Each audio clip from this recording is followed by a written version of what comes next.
इस वीडियो के अंत तक आप जानेंगे इस पाठ से संबंधित संपूर्ण जानकारी। नमस्कार सभी को, हिंदी कला केंद्र में आपका स्वागत है। अगर आप इस चैनल पर नए हैं तो पहले इसको सब्सक्राइब करें व बेल आइकन को दबाना ना भूलें ताकि नए वीडियो का नोटिफिकेशन सबसे पहले आपको मिले। बच्चों, आज हम पढ़ने जा रहे हैं हमारी हिंदी की पुस्तक दुर्वा का पाठ 13, जिसका शीर्षक है अन्याय के खिलाफ। तो जैसा कि बच्चों आप सभी जानते हो, हमारा देश 1947 में आज़ाद हुआ था। तो उससे पहले अंग्रेज़ों ने हमारे देश पर कब्जा किया हुआ था और वे भारतीयों पर तरह तरह के अत्याचार व अन्याय करते थे। अपने स्वार्थ को पूरा करने के लिए भारत के लोगों को बहुत डरा धमका कर रखते थे। तो उनके खिलाफ कई स्वतंत्रता सेनानियों ने कई आंदोलन व विद्रोह चलाए थे। ऐसा ही एक विद्रोह आंध्र प्रदेश के कोया आदिवासियों द्वारा भी चलाया गया था, जिनके नेता थे श्री राम राजू। तो बच्चों, आज के इस पाठ में इसी विद्रोह के बारे में जानेंगे। कोया विद्रोह अंग्रेज़ों के विरुद्ध किया गया एक लंबी अवधि तक चलने वाला विद्रोह था। तो वो किस तरह से चला उसके बारे में देखेंगे अभी। अन्याय के खिलाफ, तो अन्याय का अर्थ है न्याय विरुद्ध कार्य या घोर अनुचित, और खिलाफ का अर्थ है विरोध में। तो कोई भी कार्य जो न्याय के विरुद्ध किया जा रहा हो, आप पर अत्याचार किया जा रहा हो, तो उसके विरोध में अपनी आवाज़ उठाना। बात 1922 की है। तो हमारा देश कब आज़ाद हुआ था? 1947 में। तो उससे पहले अंग्रेज़ों का ही शासन था। उन दिनों अंग्रेज़ों का शासन था। शासन का अर्थ है हुकूमत का कार्य या हुक्म, तो उन्हीं का राज चलता था। भारत देश अंग्रेज़ों का गुलाम था। गुलाम यानी किसी के अधीन या पराधीन। तो हम किसके अधीन थे? अंग्रेज़ों के। अपने लोगों को तरह तरह के अत्याचार सहने पड़ते थे। यहाँ पर अपने लोगों से अर्थ किससे है? भारतीय लोगों से है कि भारतीय लोगों को, भारतीय जनता को तरह तरह के अत्याचार सहने पड़ते थे। अत्याचार का अर्थ है दुराचार या जुल्म। अंग्रेज शासन ने अपने स्वार्थ यानी अपने मतलब को पूरा करने के लिए भारत के लोगों को बहुत डरा धमका कर रखा था। पर उनकी धमकियों के खिलाफ लड़ने की हिम्मत रखने वाले भी लोग थे। उनका विरोध करने वाले बहुत से लोगों का नाम आप लोगों ने सुना होगा। तात्या टोपे, रानी लक्ष्मीबाई, महात्मा गांधी जी, सुभाष चंद्र बोस और भी बहुत सारे। तो ऐसे ही लोग थे आंध्र प्रदेश के कोया आदिवासी। आदिवासी का अर्थ है आदिकालीन ढंग से जंगलों में रहने वाली जनजाति। जैसे अंडमान निकोबार में आपने नाम सुना होगा, निकोबारी व जरावा रहते हैं। ऐसे ही मिजोरम में चकमा, झारखंड में बिरहोर, कोरवा, असुर, छत्तीसगढ़ में गोंड, कंवर। ऐसे ही आंध्र प्रदेश में कोया आदिवासी रहते थे। तो इन्होंने मिलकर एक आंदोलन चलाया। किसके खिलाफ? अंग्रेज़ों के खिलाफ। और उनके नेता का नाम था श्री राम राजू। आंध्र के घने जंगलों के बीच रहने वाले कोया आदिवासी सीधी सादी खेती के माध्यम से अपनी रोजी रोटी जुटाया करते थे। जुटाया का अर्थ है इकट्ठा करना या जोड़ना। तो आराम से अपनी सीधे साधे तरीके से रहते थे और खेती के माध्यम से अपनी रोजी रोटी कमाते थे, जुटाते थे। पर जब से अंग्रेज़ों ने उनके बीच आकर अपना हक जमाया, हक का अर्थ है कि अपना अधिकार जमाया, उनका जीवन मुश्किल हो गया।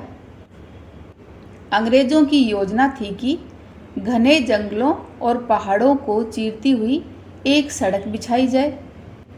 पर सड़क के निर्माण कार्य के लिए मजदूर कहाँ से आएंगे? निर्माण कार्य यानी उस सड़क को बनाने के लिए, सड़क की रचना करने के लिए मजदूर यानी काम करने वाले कहाँ से आएंगे? जो अपनी मजदूरी करेंगे यानी अपनी मेहनत वहाँ लगाएंगे।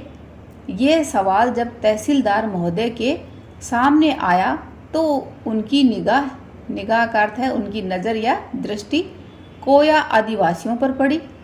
तहसीलदार का नाम था बेस्टियन। बेस्टियन को शासन द्वारा सड़क बनवाने का काम सौंपा गया था। तो बेस्टियन ने क्या सोचा कि क्यों ना इस सड़क निर्माण के लिए कोया आदिवासियों को काम में लगाया जाए। बेस्टियन स्वभाव से बहुत अक्खड़ और क्रूर था। अक्खड़ का अर्थ है अभद्र या बदतमीज और क्रूर का अर्थ है निर्दय या हिंसक कार्य करने वाला। कहने का अर्थ है कि वह अच्छा आदमी नहीं था। वह आदिवासियों के गांव में गया और बड़े घमंड के साथ खूब चिल्ला कर बोला, 2 दिन में जंगल में सड़क बनाने का काम शुरू होगा। तुम सब लोगों को इस काम पर पहुंचना है। अगर नहीं पहुंचे तो ठीक नहीं होगा। ठीक नहीं होगा से यहाँ पर अर्थ है कि ये बात अच्छी नहीं है। अगर आप समय पर नहीं पहुंचे तो आपके खिलाफ एक्शन लिया जाएगा। अंग्रेज सरकार का हुक्म है, यानी अंग्रेज सरकार का ये आदेश है, ये जान लो। और ये सब सुनकर आदिवासी लोग चुप हो गए। वे उन घने जंगलों के बीच अकेले पड़े थे। वे कुछ पूछें तो किससे, कुछ करें तो क्या। किसी ने हिम्मत करके तहसीलदार से पूछना चाहा कि काम करेंगे तो बदले में क्या मिलेगा। तो बेस्टियन का चेहरा तमतमा गया। चेहरा तमतमा जाने का अर्थ है क्रोध या आवेश में चेहरा लाल होना। तो चेहरा तमतमा जाना बच्चों ये एक मुहावरा भी है जिसका अर्थ है कि बहुत अधिक क्रोध आ जाना। तो उसका चेहरा बहुत गुस्से से लाल हो गया और उसने कहा, क्या मिलेगा? हुक्म बजाना नौकर का काम है, आगे से यह सवाल मत पूछना। हुक्म बजाने का अर्थ है कि आदेश का पालन करना नौकरों का काम है, तो आगे से ये सवाल पूछना ही मत। ये सुनकर आदिवासी सहम गए। सहम जाने का अर्थ है कि भयभीत हो गए, डर गए, काम पर जाने लगे। पर उनका मन नहीं मानता था। उनका मन क्यों नहीं मान रहा था? क्योंकि उनको उनके काम के बदले उनकी मेहनत के पैसे नहीं दिए जा रहे थे। वे अपमान से अंदर ही अंदर घुट रहे थे। अपमान यानी उनकी जो बेइज्जती हुई थी उससे अंदर ही अंदर वो घुट रहे थे और गुस्से से सुलग रहे थे। उन्हीं दिनों एक साधु अच्छा भला आदमी जंगलों में आकर रहने लगा था। उस साधु का नाम था अल्लूरी श्रीराम राजू। श्रीराम राजू ने हाई स्कूल कौन सी होती है? 10वीं कक्षा तक पढ़ाई की थी। उसके बाद अगली पढ़ाई छोड़कर वह 18 वर्ष की उम्र में ही साधु बन गया। कौन? अल्लूरी श्रीराम राजू। जब वह उन जंगलों में रहने आया तो आदिवासी लोगों से अच्छी तरह हिल मिल गया। हिल मिल जाने का अर्थ है मेल जोल होना। तो उनके संग अच्छी तरह बातचीत करने लग गया, उनमें घुल मिल गया। लोग उसे अपने दुख दर्द की कहानी सुनाते और पूछते कि कैसे अपने कष्टों से छुटकारा पाएं। अपनी बात शेयर करते थे। उनको कोई भी तकलीफ होती तो वो उनको सुनाते और उसका इलाज पूछते। श्री राम राजू ने आदिवासियों से कहा, अत्याचार के सामने दबना नहीं चाहिए। अगर आप पर कोई जुल्म कर रहा है तो उसके सामने दबना नहीं चाहिए। तुम लोगों को काम पर जाने से मना करना चाहिए। उसकी बात सुनकर आदिवासियों में हिम्मत आई। श्री राम राजू ने उन्हें यह भी बताया कि देश में और लोग भी अंग्रेज़ों के अत्याचार के खिलाफ लड़ रहे हैं। कि ये लोग तो जंगलों में रहते थे तो इनको तो बाहर की दुनिया से कुछ पता नहीं था। इसलिए श्री राम राजू ने उनको बताया कि बाहर भी लोग अंग्रेज़ों के खिलाफ लड़ रहे हैं, इनका विरोध कर रहे हैं। उनमें एक मशहूर नेता हैं, मशहूर यानी प्रसिद्ध नेता हैं, जिनका नाम गांधी जी है। गांधी जी का कहना है कि भारत के लोगों को अंग्रेजी सरकार का सहयोग नहीं करना चाहिए। सहयोग का अर्थ है सहायता। अगर कोई अंग्रेज अन्याय करेगा तो हम अन्याय सहने से इनकार करेंगे। इनकार करने का अर्थ है कि हम मना करेंगे। तो गांधी जी की ये बात श्री राम राजू ने किसको समझाई? आदिवासियों को। तो इसलिए आपके ऊपर भी ये अंग्रेज अत्याचार कर रहे हैं, तो आपको भी काम पर जाने से मना करना चाहिए और अपना विरोध जताना चाहिए। ये सब सुनकर कोया आदिवासियों का दिल मजबूत हुआ। दिल मजबूत होना, थोड़ी उनकी हिम्मत बढ़ गई। फिर क्या था, विद्रोह की ऐसी आग भड़की कि आग भड़क जाना का अर्थ है गुस्सा दिलाना। तो उन सबको इतना गुस्सा आया कि अंग्रेज़ों के होश उड़ गए।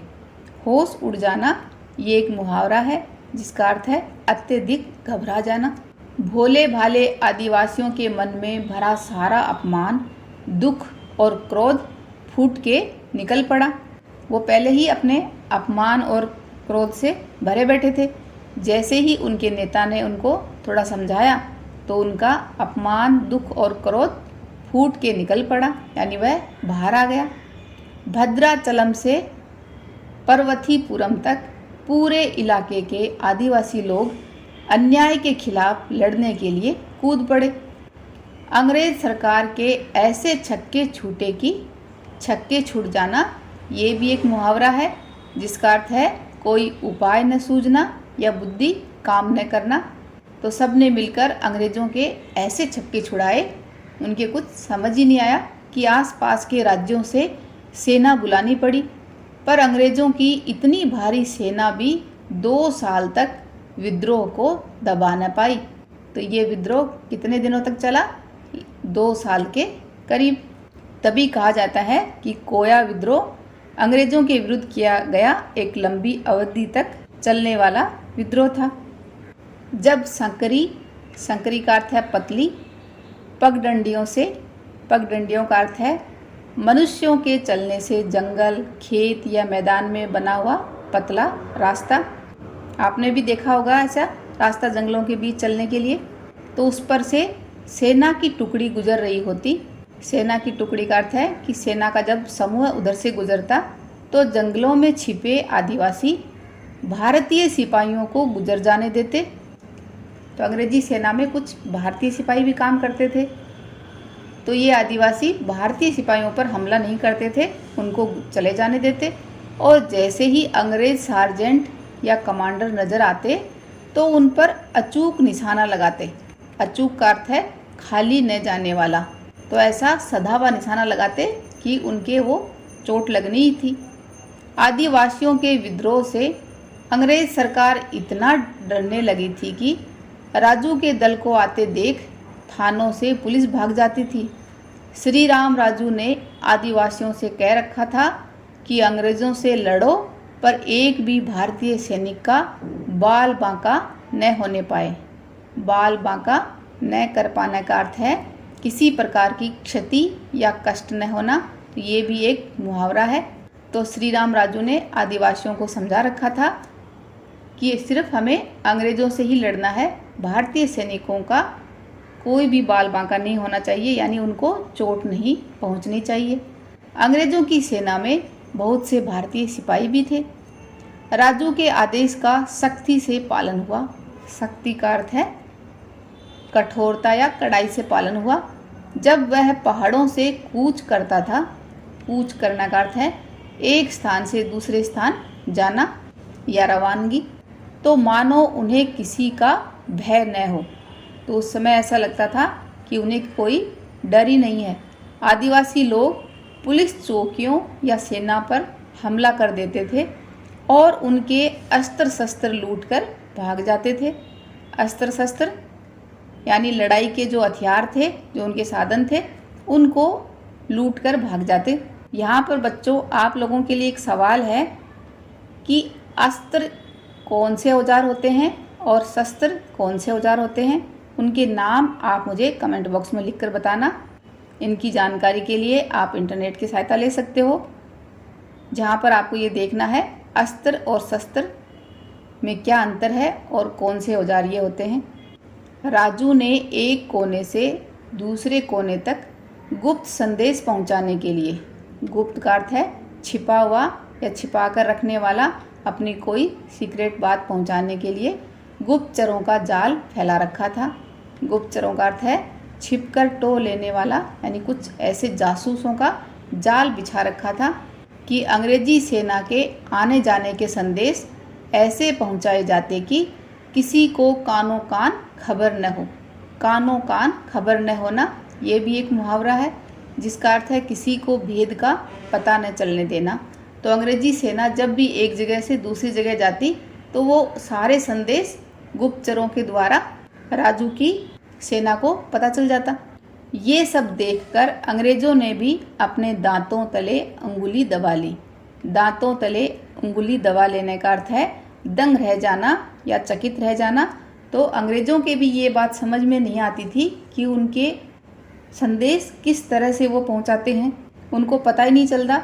अंग्रेज ये जानकर बहुत हैरान थे। जंगलों और पहाड़ों में राजू के लोग बड़ी फुर्ती यानी बहुत ही तेज़ी से छिपते फिरते। ऐसे इलाके में हथियारों से लदी अंग्रेज़ों की भारी भरकम सेना अपने आप को कमज़ोर महसूस करने लगती थी, क्योंकि ये लोग भारी भरकम हथियारों के साथ उनके पीछे जंगलों में नहीं भाग पाते थे। राजू के लोगों को गांव-गांव का सहारा था। गांव-गांव का सहारा कैसे था? क्योंकि वो जिस गांव में जाते वहीं पर उन लोगों के बीच वो छिप जाते। गांव के लोग विद्रोहियों को शरण देते, शरण यानी पनाह या आश्रय देते, उनको छिपा देते और लाख कोशिश करने पर अंग्रेज उनकी खबर नहीं लगा पाते। फिर अंग्रेज़ों को एक तरकीब सूझी। तो इन सब बातों से अंग्रेज बहुत परेशान हो गए। तो अंत में उन्होंने एक तरकीब निकाली। तरकीब यानी एक उपाय सूझा। उन्होंने सोचा कि आदिवासियों को लड़ाई में तो हरा नहीं पाएंगे, अब इन्हें भूखे रहकर मारना पड़ेगा। अंदर जंगल के गांव में राशन लाने वाले सारे रास्ते बंद कर दिए गए। किसी को भी सामान का एक जगह से दूसरी जगह पहुंचाना मुश्किल हो गया। लोगों की बंदूकों के कारतूस खत्म हो गए। बंदूक चलाने के लिए जो उनको कारतूस चाहिए, गोलियां चाहिए, वो सब खत्म हो गए। खाने पीने का सामान जो बाहर से जा रहा था वो सारे रास्ते बंद कर दिए। इसके कारण अंग्रेज़ों के सिपाही गाँव में घुसकर लोगों को मारने पीटने लगे। यहाँ तक कि उगी हुई फसल को भी जलाया जाने लगा ताकि इन आदिवासियों को खाने के लिए एक दाना भी ना मिले। इन सब बातों से आदिवासियों की हिम्मत जवाब देने लगी। हिम्मत जवाब देने का अर्थ है असमर्थता जताना। वो भी थक गए थे। आखिर कब तक यह तकलीफ बर्दाश्त की जा सकती थी? बर्दाश्त का अर्थ है सहन करना। तो भूखे प्यासे रहकर लड़ाई करना बहुत मुश्किल था। राजू के कुछ साथी पुलिस की पकड़ में आ गए थे। एक बार राजू भी पुलिस की गिरफ्त का अर्थ है पकड़ में आना। गिरफ्त में आकर बुरी तरह जख्मी हो गया था। जख्मी यानी घायल हो गया था। लोग परेशान होकर राजू के पास पहुंचते। राजू भी परेशान था। उससे उनका दुख देखा नहीं गया। राजू ने सोचा कि अगर मैं अंग्रेज़ों के सामने आत्मसमर्पण का अर्थ है युद्ध या विवाद आदि बंद करके अपने आप को शत्रु यानी विपक्षी के हाथ में सौंपने की क्रिया क्या कहलाता है? आत्मसमर्पण। तो राजू ने सोचा कि क्यों ना मैं अंग्रेज़ों के सामने जाकर अपना आत्मसमर्पण कर दूं, यानी मैं हार स्वीकार कर लूं, अपने आप को सौंप दूं। तो अंग्रेज़ इन 1000 लोगों को रोज़ सताना बंद कर देंगे। सताना यानी परेशान करना या तंग करना। तो जो इनको तंग किया जा रहा था, चारों तरफ से इनके राशन पानी जाने के रास्ते बंद कर दिए थे। गाँव में जा जाकर सबको मारने लगे। तो उसने देखा कि 2 वर्षों के इतने लंबे संघर्ष के बाद, संघर्ष यानी किसी व्यक्ति या समूह द्वारा बल प्रयोग, तो जो ये स्ट्रगल कर रहे थे इन 2 सालों तक के बाद लोगों में कठिनाइयों का सामना करने की तैयारी नहीं रह पाई है और अंग्रेज़ सरकार तो उन्हें भूखा मारकर ही छोड़ेगी। तो ये सोचकर राजू ने अपने आप को अंग्रेज़ों के हवाले करने की सोची। ये सोचकर श्री राम राजू अपने आप को अंग्रेज़ों के हवाले सौंपने चला। सौंपने यानी अपने आप को उनके हवाले करने के लिए चला। सेना के मेजर गुडाल मंपा गांव में डेरा डाले हुए थे। राजू को गिरफ्तार करके उसके सामने पेश किया गया। पेश करने का अर्थ है उपस्थित करना। गिरफ्तारी की खबर सुनकर आसपास के गांव के लोग बड़ी संख्या में वहां इकट्ठा होने लगे। सब लोग उनको देखने के लिए वहां जमा होने लगे। मेजर गुड़ाल मन ही मन बहुत अधिक खुश हो रहा था। उसे कहाँ उम्मीद थी कि उनका शिकार खुद जाल में फंसने चला आएगा। राजू मांग कर रहा था कि उसे कचहरी में पेश किया जाए और कानून के हिसाब से उसके साथ वर्ताव हो। वर्ताव का अर्थ है व्यवहार। तो कानून जो उसको सज़ा देगा वह उसे मंजूर है। पर गुड़ाल का कोई इरादा नहीं था कि कोर्ट कचहरी के चक्कर में राजू को अपनी जान बचाने का ज़रा भी मौका मिले। बस उसके इशारे पर एक सिपाही ने राजू पर गोली चलाई और उसका काम तमाम कर दिया गया। काम तमाम करने का अर्थ है समाप्त करना। तो वहीं पर राजू को मार दिया गया। इस तरह अल्लूरी श्री राम राजू अपने लोगों की खातिर शहीद हुआ। इसके बाद कोया आदिवासियों का आंदोलन टूट गया। पर अंग्रेज सरकार ने अच्छा खासा पाठ पढ़ लिया था। पाठ पढ़ लेने का अर्थ है कि सीख लेना। तो उन्होंने भी एक सीख ले ली थी। वे समझ गए थे कि आदिवासियों के साथ मन मर्जी नहीं की जा सकती। मन मर्जी का अर्थ है कि अपने मन की इच्छा नहीं की जा सकती। तब से आदिवासियों के हितों का अर्थ है उनकी भलाई की रक्षा करने के लिए विशेष कोशिश करने का फैसला हुआ। और आज बच्चों, भारत की पहली आदिवासी महिला हमारी राष्ट्रपति महोदया हैं, जिनका नाम है श्रीमती द्रौपदी मुर्मू जी। अपने देश के इतिहास में कोया आदिवासियों ने अन्याय के खिलाफ लड़ने की मिसाल स्थापित की। मिसाल यानी एक उदाहरण सबके सामने पेश किया। तो ये कहानी चकमक से ली गई है। तो देखा बच्चों, अंग्रेज़ों के खिलाफ हमारी भारतीय जनता ने किस किस तरह के कष्ट उठाए थे। उनमें से कोया आदिवासियों का भी योगदान था। बच्चों, आपके साथ भी कहीं कोई अन्याय हो रहा हो तो अपनी आवाज़ ज़रूर उठानी है। अब बच्चों, इस पाठ की अभ्यास पुस्तिका को इसके भाग 2 में करेंगे। अगर हमारे वीडियो बन ही रहे हैं आपके फेवरेट, तो फिर क्यों ना करें इनको लाइक, सब्सक्राइब और रिकमेंड। हमें और बेहतर बनाने के लिए आप कर सकते हैं कमेंट। धन्यवाद।